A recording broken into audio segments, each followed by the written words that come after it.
கர்த்தருடைய பரிசுத்த நாமத்திற்கு ஸ்தோத்திரம் உண்டாவதாக. கர்த்தராகிய இயேசு கிறிஸ்துவின் நாமத்தில் உங்களுக்கு கிருபையும் சமாதானமும் உண்டாவதாக. இந்த நாளுக்குரிய தியானத்திற்கான தேவ வார்த்தை லூக்கா அதிகாரம் 18 வசனம் 34. இவைகளில் ஒன்றையும் அவர்கள் உணரவில்லை. அவைகளின் பொருள் அவர்களுக்கு மறைவாயிருந்தது. அவர் சொன்னவைகளை அவர்கள் அறிந்து கொள்ளவில்லை.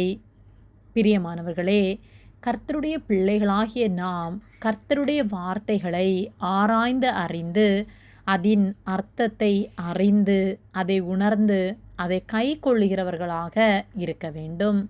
லூக்கா 18:31 முதல் 34 வரையுள்ள வசனங்களில், பின்பு அவர் 12 தம்மிடத்தில் அழைத்து, இதோ எருசலேமுக்கு போகிறோம், மனுஷகுமாரனை குறித்து தீர்க்கதரிசிகளால் எழுதப்பட்டவைகளெல்லாம் நிறைவேறும். எப்படியெனில், அவர் புறஜாதியாரிடத்தில் ஒப்பு கொடுக்கப்பட்டு பரியாசமும் நிந்தையும் அடைந்து துப்பப்படுவார். அவரை வாரினால் அடித்து கொலை செய்வார்கள். 3ஆம் நாளிலே அவர் உயிரோடே எழுந்திருப்பார் என்றார். இவைகளில் ஒன்றையும் அவர்கள் உணரவில்லை. அவைகளின் பொருள் அவர்களுக்கு மறைவாயிருந்தது.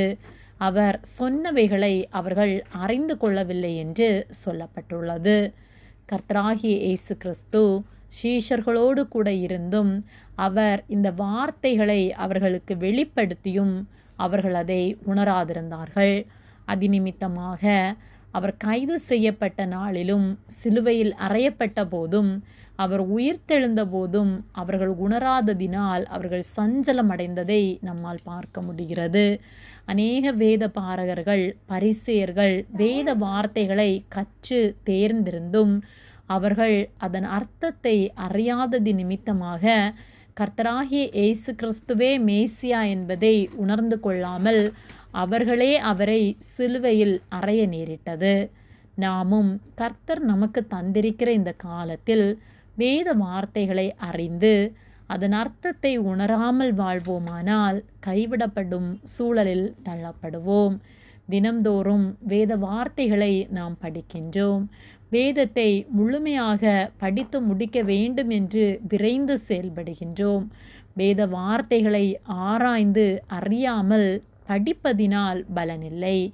மாறாக ஒவ்வொரு வார்த்தையின் அர்த்தத்தையும் அறிந்து உணர்ந்து அதை கை கொண்டு நாம் வாழ்வோமானால் அவருடைய வருகையின் போது நாம் அவரை அறிந்து அவருக்கு எதிர்கொண்டு போக அவரோடு நித்தியமாய் வாழ அவருடைய வார்த்தைகள் நமக்கு உதவி செய்யும். வசனம் இல்லாத பஞ்சகாலம் உண்டு என்று வேத வார்த்தை சொல்லுகிறது. அவருடைய வார்த்தைகளை உணராமல் அதை அறிந்து கொள்ளாமல் இருப்போமானால் நாம் கைவிடப்படுவதற்கு வழிவகுக்கும். ஆகவே வேத வார்த்தைகளை ஆவியானவரோடு இணைந்து தியானித்து அதை அறிந்து அதன்படி வாழ்வோம். கர்த்தர் நம் ஒவ்வொருவரையும் ஆசீர்வதித்து அவரோடு நாம் என்றென்றும் வாழ நமக்கு உதவி செய்வார். ஆமேன். ஜெபம்.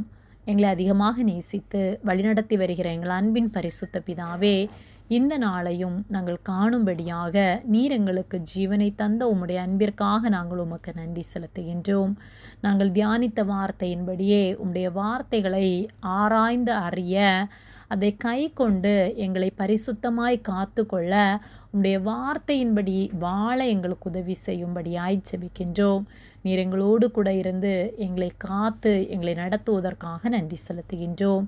எங்களை உம்முடைய கரத்திலே தாழ்த்தி ஒப்பு கொடுக்கின்றோம். இயேசுவின் நாமத்தில் ஜெபிக்கின்றோம் பிதாவே. ஆமேன். கர்த்தர் உங்களை ஆசீர்வதிப்பாராக.